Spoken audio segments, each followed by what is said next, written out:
Sunland Refined Sunflower Oil. Sunlandல சமைச்சா சக்தி தானா வரும். அகிலத்தை ஆளும் உழைப்பின் உறுதியை என்றும் வணங்கும் அக்னி. ஜெகத்ரட்சகன் வெற்றி உறுதி. திமுக பலம். அரக்கோணத்துல கிறிஸ்தவ முஸ்லிம்கள் வரையர்கள் இதெல்லாம் சேர்ந்து ஜெகத்ரட்சகன் போல்டு ஓட்டுல 60% ஓட்டு வர ஜெகத்ரட்சகனுக்கு வரதுக்கு வாய்ப்பு இருக்கு. பாலு பிளஸ் பாமகன்னு சொல்லும் போது இங்க 2வது இடத்துக்கான வாய்ப்புகள் பிரகாசமா இருக்கு. வேற ஏதாவது உங்களுடைய கூட்டணி கட்சிகளுடைய வாக்குகள் ஏதாவது இருக்கா? அரக்கோணத்துல என்னங்க பாஜக தன்னுடைய ஸ்ட்ரென்த்தை மட்டும் தான் நம்பி போய் ஆகணும். ஓன் ஸ்ட்ரென்த்தையும் பாலுக்கு கேண்டிடேட் வெயிட்டையும் நம்பி தான் போய் ஆகணும். ஏஎல் விஜயனுக்கு வாக்குகளே போகாது அப்படின்னு முடிவு பண்ணலாம். ஃபைட்டை கொடுத்துருவா நான் நினைக்கல. பாஜகவை தோக்கடிக்கணுங்கிற எண்ணம் உள்ள இடத்துல கிறிஸ்தவ முஸ்லீம் ஓட்டு திமுக அன்னைக்கு தான் ஃபுல்லா போகும். எனக்கு அரக்கோணம் பார்க்கும்போது என்ன நம்பிக்கை வந்துட்டு. சீமானுக்கு அரக்கோணத்துக்கு அடுத்த நாள் பண்ணக்கூடிய பிரச்சாரத்தை பாருங்க, ரொம்ப கான்பிடண்டா சீமான் பேசுவார். நம்ம யாருக்கும் பயந்து ஓட்டு போடாண்டான்னு பரையர் சமூகம் நினைக்கிறாங்க. அதனால முஸ்லிம்கள் ஒரு முஸ்லீமே நம்ம என்கரேஜ் பண்ணுவோங்க. இந்த 2 இடத்துலயும் சீமான் ஜம்ப் பெரிய அளவுல இருக்கும். கிட்டத்தட்ட எல்லா வகையிலையும் பெரிய ஜெயின்ட்னு சொல்லலாம். ஒரு முக்கியமான வேட்பாளர் திமுக சார்பில் ஜெகத்ரட்சகன், அஇஅதிமுக சார்பில் ஏஎல் விஜயன்கிறவர் போட்டிடுறாரு, பாமக சார்பில் வழக்கறிஞர் பாலு போட்டிடுறாரு, என்டிகே சார்பில் பேராசிரியர் அப்சியா நஸ்ரீன் அவர்கள் போட்டிடுறாங்க. நீங்கள் எப்படி பார்க்குறீங்க இந்த ஒரு தொகுதியை? ஏன்னா ஜெகத்ரட்சகன் இருக்காரு அப்படின்னும் பொழுதே அந்த தொகுதி முக்கியத்துவம். ஜெகத்ரட்சகன் வீரவன்னியர் பேரவை நடத்தினவர். அவருக்குன்னு ஒரு பெரிய செட்டப் உண்டு. ஆழ்வார் ஆய்வு மையம் நடத்தி வைஷ்ணவேட் இதில் பெரிய அளவுக்கு பண்ணவர். எங்க அப்பா எல்லாம் ஜெகத்ரட்சகனை பாராட்டிட்டு இருப்பாரு. அவன் எந்த கட்சியில இருக்கட்டுப்பா, அவர் இதெல்லாம் பண்ணாருன்னு சொல்லுவாப்புல. திமுக பலம். அரக்கோணத்துல ட்ரெடிஷனல் திமுக பெரிய பலம் உள்ள ஒரு கட்சி. அரக்கோணத்துல கிறிஸ்தவ முஸ்லிம்கள் பரையர்கள் இதெல்லாம் சேர்ந்து ஜெகத்ரட்சகன் எல்லாம் சேர்ந்து 60% ஓட்டு போல்டு ஓட்டுல 60% ஓட்டு வர ஜெகத்ரட்சகனுக்கு வரதுக்கு வாய்ப்பு இருக்கு. என்ன சொல்றது, 60% கொடுத்துருவீங்களா? பாமக பாலு குறைச்சி மதிப்பிட முடியாதுல்ல, அவங்க வாக்குகளை 55 மேல வந்துடும். 55 கிட்ட வந்துடும். பாமக பாலு நண்பர் நல்ல ஒரு ஆர்கனைசர், அவருக்கு ஒரு சதவீத வாக்குகள் இருக்கு. கண்டிப்பா இந்த அரக்கோணத்துல அந்த ஒரு வன்னியர் சங்க தலைவர் இருந்தார், ஒரு ஐஏஎஸ் ஆபீசர். அவர் காலகட்டத்திலே டாக்டர் ராமதாஸ் கூட இருந்தார், ஒரு ஐஏஎஸ் ஆபீசர், வன்னியர் சங்க தலைவராக இருந்தவர் சுப்பிரமணியம்.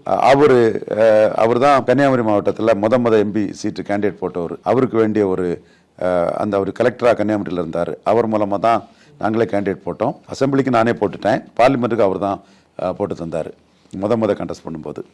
அந்த சுப்பிரமணியம் அவர் எடுக்கும்போது இங்கே மிக கணிசமான வாக்குகளை பாமக எடுத்திருக்குது. ஸோ பாமகவுக்கு பேஸ் உள்ள இடம். பாலு பவர்ஃபுல், ஏன்னா அவர் வழக்கறிஞர் அறிமுகமானவர், அந்த மக்களுக்காக பணியாற்றிட்டு இருக்கிறாரு. தொடர்ந்து பல மக்கள் பிரச்சனைகளை, பொது பிரச்சனைகளை பண்ணிட்டு இருக்காரு. Very effective. இன்னைக்கு இருக்கக்கூடிய பாமக முக்கிய தலைவர்ல அன்புமணி கூட இருக்கவங்கள மிக முக்கியமான ஒரு சிலர்ல ஒருத்தராட்டு பாலு வளர்ந்துட்டார். ஏன்னா அவர் பொதுத்தள அரசியல் மற்ற பல நுணுக்கமான அரசியல்லாம் தெரிஞ்ச ஒரு நபர் தான் பாலு. ஸோ அவர் இந்த இடத்துல 2வது இடம் பாமக வரதுக்கான வாய்ப்புகள் பிரகாசன் தான். ஏஎல் விஜயன், ஏன்னா எல்லாருமே ஒரே சமூகத்தை சார்ந்தவங்க நினைக்கிறேன். 3 பேருமே அதிமுகவுக்கு ஸ்ட்ரக்சர் ஓட்டு இருக்குல்ல, இப்ப உங்களுக்கு பாமகவுக்கு அந்த அளவுக்கு உயர்வா இருக்கு அப்படின்னு சொல்லி உங்ககிட்ட இந்த 2 தொகுதி ஸ்ரீபெரும்பூர் காஞ்சிபுரத்துல பாமக 2வது வந்துருங்கிற வார்த்தையை உங்களுக்கு நான் வைக்கல. ஆனா அரக்கோணத்துல நான் வைக்கிறேன்னா பேசிக்கா சுப்பிரமணியம்ங்கிற ஐஏஎஸ் ஆபீசர் ஆரம்பத்திலே நல்ல ஓட்டு எடுத்தது எனக்கு தெரியும். பாமகவுக்கு நல்ல பேஸ் உள்ள இடத்துல தெரியும். பாலு பொலிட்டிக்கல் வியூகங்கள் தெரிஞ்சவர். விஜயகாந்த் தொகுதிக்குள்ளே நின்று விஜயகாந்த் எடுத்து கடுமையான வாக்குகள் எல்லாம் எடுத்தவருங்கிறது பாலுவோட ஒரு தனித்தன்மை. ஸோ பாலு பிளஸ் பாமகன்னு சொல்லும் போது இங்க 2வது இடத்துக்கான வாய்ப்புகள் பிரகாசமா இருக்கு. இங்க வேற ஏதாவது உங்களுடைய கூட்டணி கட்சிகளுடைய வாக்குகள் ஏதாவது இருக்கா? அரக்கோணத்துல என்னங்க பாஜக தன்னுடைய ஸ்ட்ரென்த்தை மட்டும் தான் நம்பி போய் ஆகணும். ஓன் ஸ்ட்ரென்த்தையும் பாலுக்கு கேண்டிடேட் வெயிட்டையும் நம்பி தான் போய் ஆகணும். அப்ப அந்த சமூக மக்கள் என்ன மாதிரி முடிவு எடுப்பாங்கன்னு நினைக்கிறீங்க? ஜெகத்ரட்சகன் பக்கம் அதிக வாக்குகள் போவதை தெரிஞ்சு போச்சு நமக்கு. ஏஎல் விஜயனுக்கு வாக்குகளே போகாது அப்படின்னு முடிவு பண்ணிடலாமா? ஏன்னா ஒரே சமூகம் தான் எல்லாருமே. ஏஎல் விஜயன் அரக்கோணத்துல சமூகம் எனக்கு நான் வன்னியர் தான் நினைக்கிறேன். அவர் அந்த சமூகத்தை சார்ந்தவர் இல்லை, நான் வன்னியர் தான். ஆனா அவர் பெரிய ஃபைட்டை கொடுத்துருவா நான் நினைக்கல. இந்த தொகுதிக்குள்ள நேத்து அரக்கோணத்துல நான் பார்த்த ஒரு இது என்ன பிரமிக்க வச்சு, தலித் கிறிஸ்தவ பாதிரியார் பார்த்தேன். அது நான் பார்த்தேன். பாத்தீங்களா? பார்த்தேன். சீமான ஏசுநாதர்ன்ட்டாரு. எங்க ஊர்ல கன்னியாகுமரி டிஸ்ட்ரிக்ட்ல சீமான் அந்த கூட்டத்தை போகும்போது இருந்த கூட்டத்தை விட ஒரு 3 மடங்கு கூட்டம் அரக்கோணம். 100 போதகர்கள் வெயிட் பண்ணிட்டு இருந்தாங்க திருவொற்றியூர்ல பண்றதுக்கு. அந்த எழுச்சி அதெல்லாம் பார்க்கும்போது இங்க வட தமிழகத்துல அம்பேத்கர் ஆயிட்டாட்டு தலித் கிறிஸ்தவர்களும் மற்ற இந்து தலித்துகளும் ஒன்னாதான் இருக்கிறாங்க. அதெல்லாம் இதை வேற சொல்லிட்டு போயிட்டாரு. அம்மா உங்களுக்காக நான் துவா பண்றேன், அல்லாஹ் உங்களை காப்பாற்றுவாருன்னு சொல்லிட்டு போயிட்டாப்ல.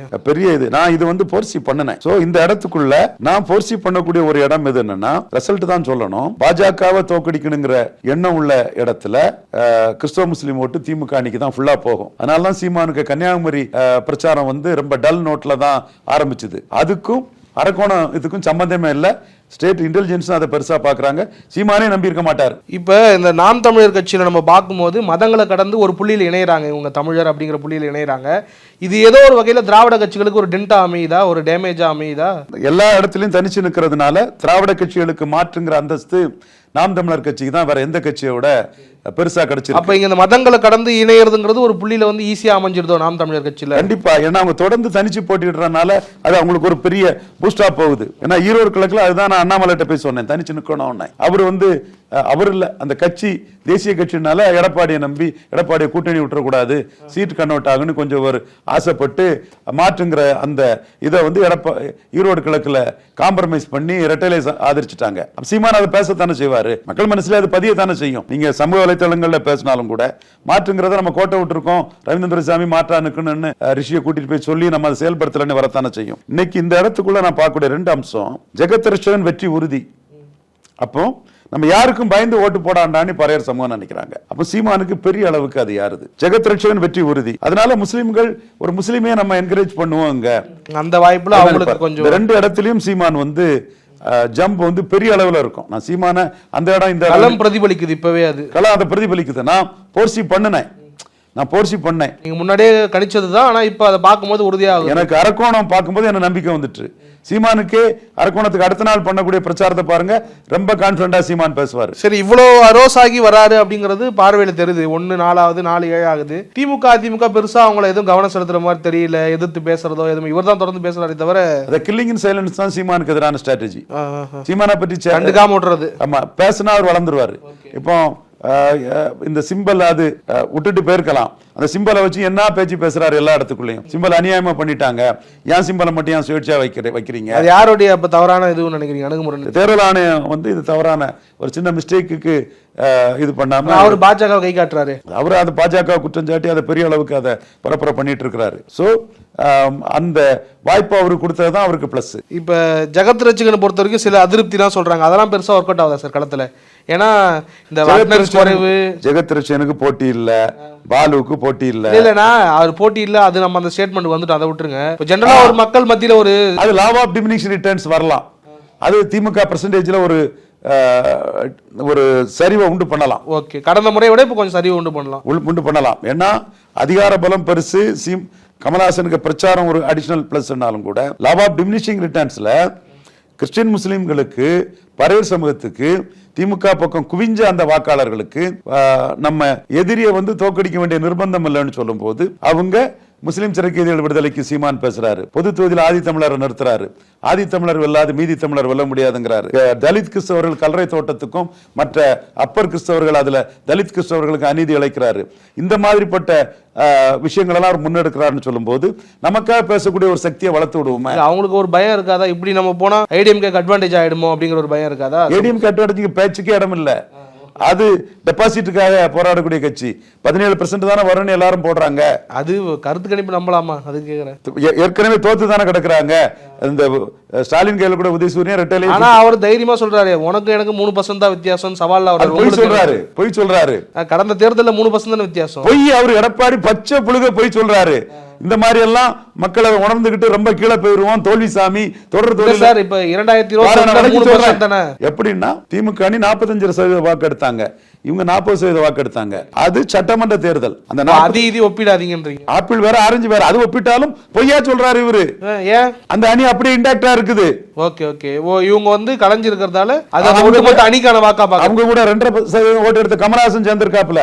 அர்த்தமெட்டிக்காட்டே பேசிடுவோம், முடிச்சிடுறேன். அப்ப அது வந்து 48% அர்த்தமெட்டிக் இருக்கு அசம்பிளி. இங்க இவரு எடுத்தது 40. பாமக போயிட்டாங்க, இந்துத்துவா பாஜக போயிட்டு பாமக போனனால பலகீனம் அடைஞ்சிருக்காப்புல. ஓபிஎஸ் போனனால முக்குலத்தோர்லாம் இவருக்கு எதிராக இருக்கிறாங்க. ரெட்டை தலைமை போன பிறகு வன்னியர் கட்சியாட்ட ஆயிட்டு வன்னியர் ஆதரவு கொடுக்குறாங்க 10%. அங்க விளையாட கொண்ட கட்சியா போயிட்டு. அப்ப இந்த ப்ராசஸுக்கு பிறகு இவரு மக்களவை தேர்தலில் 20% எடுத்தாரு. அந்த 20 இவர் அணியோட காப்பாத்துவாரான்னு பாப்போம். 2014 தனிச்சு நின்னாங்க இல்லையா, அது ஜெயலலிதா அதிகாரம். அந்த அதிகாரம் ஸ்டாலின் இருக்கு. அதனால்தான் கடைசி 3 நாள் எல்லாம் படுத்துருவான், விலை போயிருவான், அதிமுக எல்லாம் மடங்கிடுவான், கிளைச்செயலாளர் இருந்து அத்தனை பேரும் இதாயிருவான், மந்திரிகள் எல்லாம் டிஏவிசி ரைடு நாளைக்கு வரும்னு படுத்துருவாங்க, இடி ரைடு டைரக்டா வரும்னு மத்திய அரசுக்கு எதிராக யாரும் எடுக்க மாட்டாங்கிறத நான் துணிவா ஆணித்தரமா சொல்றேன். நான் சொல்ல நடக்கும். கிட்டத்தட்ட இந்த தேர்தலை பொறுத்த வரைக்கும் எடப்பாடி தனிச்சு நிக்கிற மாதிரி தான். 35 தொகுதியில் நிக்கிறாரு. அவருடைய ஸ்ட்ரென்த் என்னங்கிறது ஜூன் 4 தெரிஞ்சிடும். கண்டிப்பா தாராளமா முடிச்சிருவோம். நம்ம உங்களுக்கு வேண்டாம், எனக்கு வேண்டாம், நடுநிலையா பேசிட்டு முடிச்சிருவோம். ஜூன் 4 தெரிஞ்சிடும். அவ்வளவுதான்.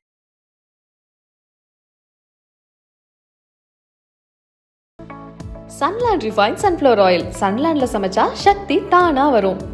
அகிலத்தை ஆளும் உழைப்பின் உறுதியை என்றும் வணங்கும் அக்னி.